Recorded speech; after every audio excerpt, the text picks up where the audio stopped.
अन्य शहरों જેમ તાપી જિલ્લામાં પણ ગણેશ આગમનનો ક્રેઝ વધી રહ્યો છે। ત્યારે આવનારી 6 તારીખ શુક્રવારે ગોલવાડકા દાદાનું ભવ્ય આગમન થવા જઈ રહ્યું છે, જેમાં અનેક આકર્ષણો છે। આવો જાણીએ શું છે તેની વિશેષતા।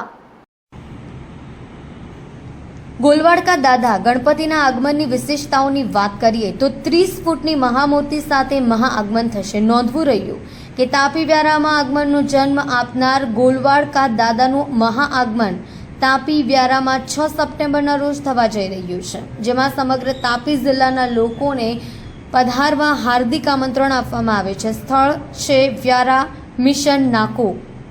મિશન નાકા પરના પ્રોગ્રામની વાત કરીએ તો ગણપતિ બાપ્પાનો પડદો ભવ્ય રીતે ઉચકાશે। ત્યારે ભવ્ય 551 દીવડાની શેષનાગ મહાઆરતી મિશન નાકે કરવામાં આવશે। મુખ્ય આકર્ષણમાં 25 મુખી માતાજી, પંચમુખી મહાદેવજી, કાંતારા, અઘોરી બાબાની ટીમ અને બેંગ્લોરના ફેમસ બડા ગણેશજીનું સ્વરૂપ સાથે સાથે મિશન નાકા પર 1 કલાકની આતશબાજી શો ચાલશે। જૂના બસ સ્ટેન્ડ પરના પ્રોગ્રામ અને હા, મુખ્ય આકર્ષણ શો વ્યારાના ઇતિહાસનો સૌથી મોટો ક્રશ ફાયર શોટ જૂના બસ સ્ટેન્ડ પર 10 વાગે કરવામાં આવશે, જેમાં મિશન નાકાથી જૂના બસ સ્ટેન્ડ અને મંડપ સુધી ધમાકા કરવામાં આવશે। આ પ્રસંગે રાજુભાઈ જાદવ, લેનહાર્ટ ગ્રુપના અધ્યક્ષ અને ગોલવાડકા દાદા ગણેશ મંડળના તમામ યુવાઓ તરફથી સર્વને હાર્દિક આમંત્રણ છે।